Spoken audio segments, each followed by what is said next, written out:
नमस्कार. रक्षिताज किचन मराठीमध्ये आपणा सर्वांचं स्वागत आहे. आज आपण काळ्या मसाल्याच्या शेवग्याच्या शेंगा बनवणार आहोत.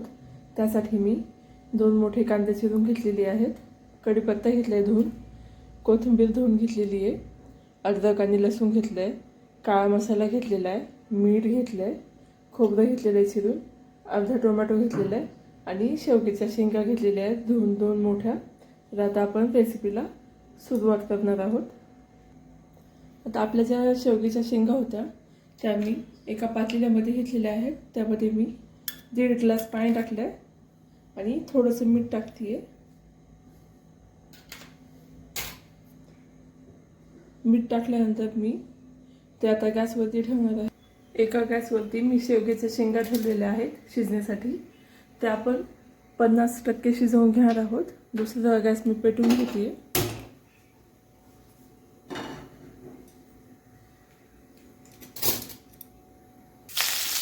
मी कांदा भाजून घेण्यासाठी थोडंसं तेल टाकून घेतलेलं आहे आणि आता मी मोठा गॅस करून घेतला.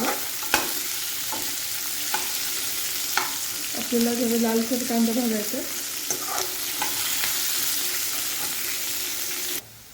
तुम्ही पाहू शकता आता आपला हा कांदा लालसर झालेला आहे. तर मी गॅस बंद करते. चांगला भाजून झालेला आहे. आता हा मी 5 मिनिटं थंड करून घेणार आहे. आता मी एक मिक्सरचं भांडं घेतलं आहे, त्यामध्ये खोबरं टाकते. खोबरं झाल्यानंतर लसूण आणि अद्रक घेतलेलं आहे ते टाकते.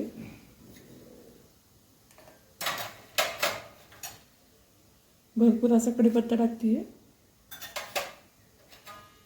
कोथिंबीर घेतली आहे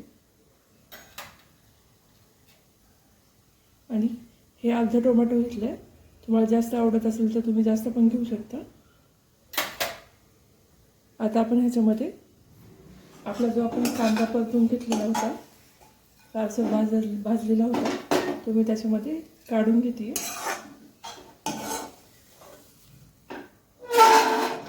आता आपण हे सारण मिक्सरमधून काढून घेणार आहोत. आता आपलं हे वाटण रेडी आहे.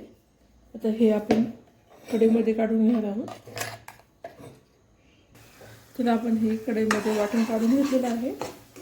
आता आपण हे चांगलं मिक्स करणार आहोत तेलामध्ये.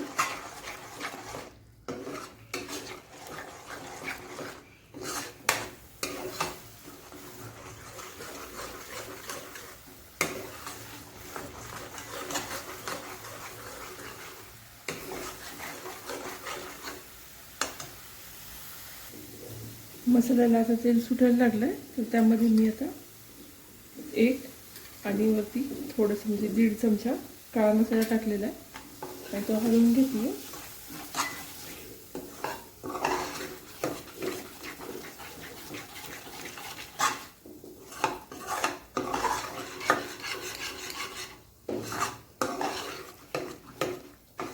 तर यानंतर मी 5 मिनिटं झाकून ठेवते मसाल्यावरती.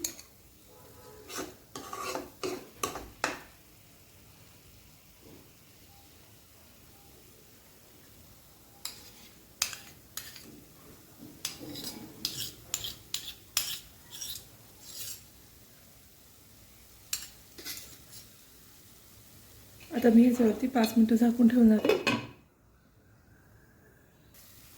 आता ह्यामध्ये मी मगाशी जे आपण शेवग्याच्या शेंगा उकडून घेतलेल्या आहेत 50% त्या टाकणार आहे.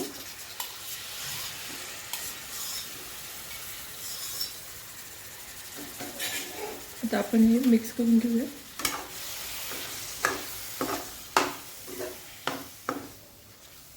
त्यामध्ये मी थोडंसं पाणी घालून घेते.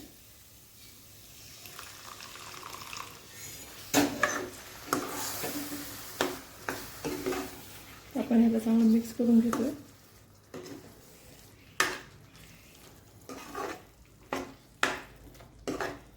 आता हे मिक्स झाल्यानंतर आपण ह्याला थोडंसं पाणी टाकूया.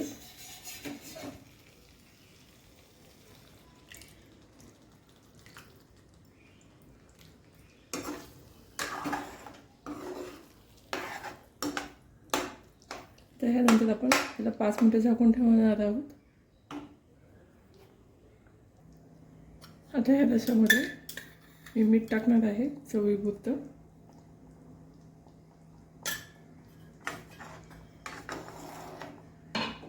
मीठ टाकल्यानंतर आपण पुन्हा झालं 5 मिनिटं झाकून ठेवणार आहोत, जेणेकरून आपल्या शेंगाच्या 50% शिजायच्या राहिल्या होत्या तर शिजतील.